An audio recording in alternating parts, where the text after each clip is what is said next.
Oh, my Lanta.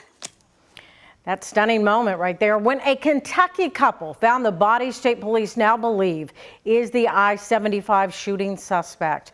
And thanks for joining us. I'm Connie Leonard. A day later, there's still no answer on exactly where the body was found. But there is relief in Laurel County that life can go back to normal. WHAS11's Ian Hardwitt and photojournalist Emma Gefter report from London, Kentucky, now that the search for Joseph Couch has ended. It's just a close-knit and friendly town.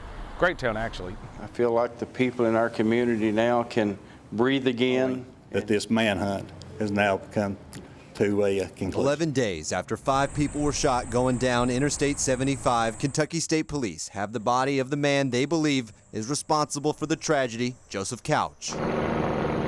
As helicopters combed through the Daniel Boone National Forest, people in Laurel and surrounding counties had to wonder if Couch could be in the woods outside their own homes. Business life, their social life, their personal life, it was taken away from them because of the fear. It's quieter now, and County Judge Executive David Westerfield feels the relief, though he'll feel better once the body found Wednesday is officially identified. Are you going to be able to rest easy until they get that official coroner ID?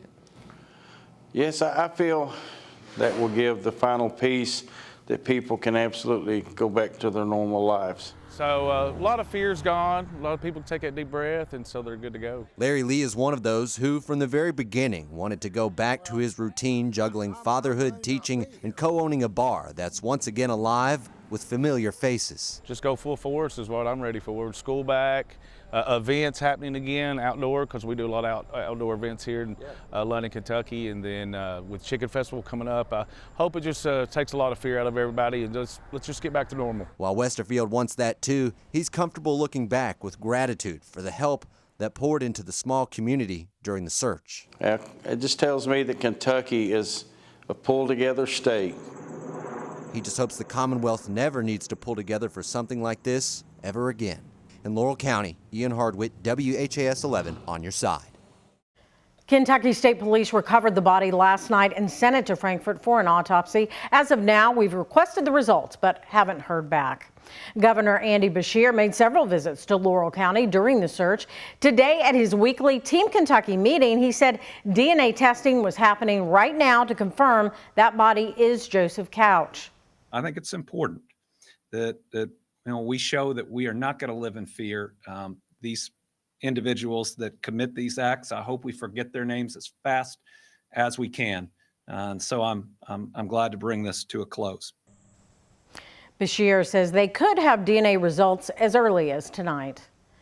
Funeral services are set so those community members in Russell County and beyond can pay their respects to fallen Deputy Sheriff Josh Phipps. According to his obituary, visitation will happen this Saturday at Three Trees Church in Russell Springs.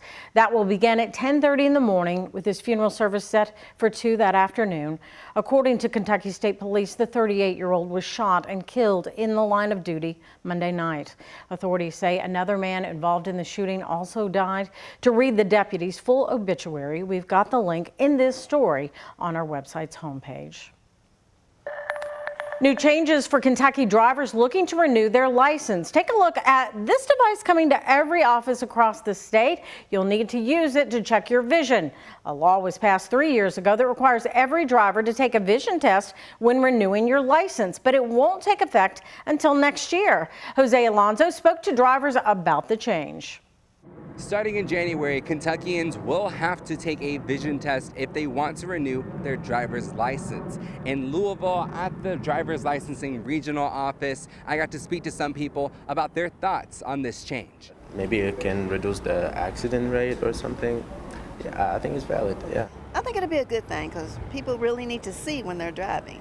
It was a slow day at the West Louisville office, but it was the perfect time for Sheila Jacobs to renew her license. But she wasn't aware about the law. I didn't know anything about that because I have to have my eyes checked every year. Every time I have to have them renewed, I've never had to have a vision test. She's on board with the change. So is college student Yusuf Shena. Because people can have any accident or incidents where their vision can reduce or something like that. In Frankfort, the Transportation Cabinet announced that a law passed in 2021, which requires vision screenings when renewing your license, will now be enforced next year. But I want to share one statistic that underlines this mission. National research shows that drivers with visual field loss in both eyes are 84% more likely to be involved in a crash. The requirement is already in effect in Indiana and Ohio. The cabinet says this measure will ensure drivers will maintain good vision when they're behind the wheel. If you do fail a vision screening at a driver license regional office, you will be referred to a vision specialist for further evaluation. You have two choices: a free test at your local office where you can use your glasses, or you can request your eye doctor to sign a state-provided form you can present to a clerk. Since Sheila already gets a vision screening before reaching the office, she has no issue with the change. Because I have astigmatism and I just have to have my eyes checked every year. Plus, I'm elderly. So don't be blindsided when you see this device during your next license renewal visit. Jose Alonso, WHAS11 on your side. Driver's license branches will accept vision tests completed within a year before your renewal.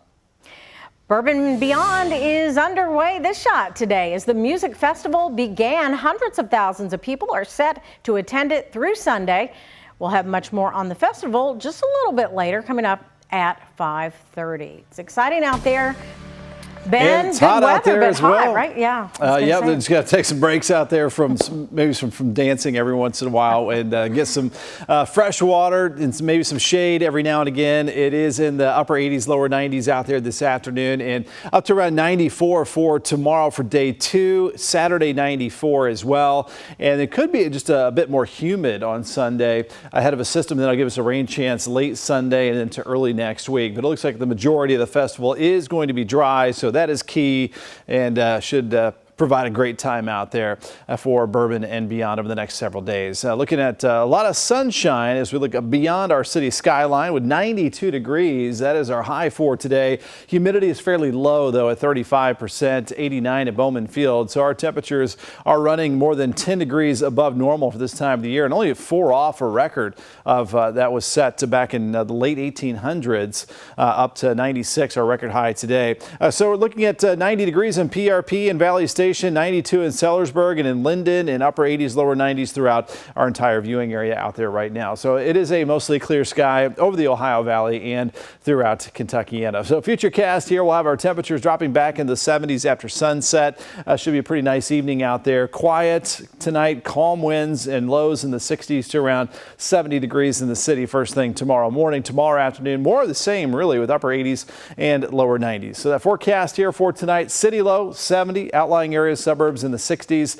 At noon tomorrow, 86, and that forecast high for your Friday up to 94 degrees. So summertime is finishing off hot this weekend, but we do have some fall changes on the way. We'll look ahead to some much needed rain chances in our weather impact team forecast. Okay, thank you, Ben.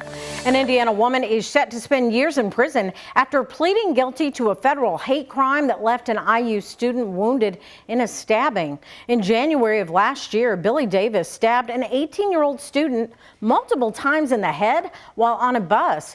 Now, Davis told police she stabbed that student because she thought the 18-year-old was Chinese and believed she would blow up the bus. Now, the student believed Davis had only hit her repeatedly on the head while on the bus. However, doctors at the hospital later found out she had been stabbed. The student did recover, and according to her plea agreement, Davis' sentences will likely be at least 5 years behind bars. Her sentencing is set for December 3rd. The dispute over the Silver Creek Dam continues in New Albany. The city missed an important deadline, and now a third-party mediator might intervene. The U.S. Army Corps of Engineers gave the city a deadline to come up with a plan to restore the dam after the mayor started filling the waterway with filler materials like gravel. But that deadline came and went yesterday. The city did send a letter to the Corps, but it did not include restoration plans. The Corps said they are now reviewing the response and deciding the next steps to get this resolved.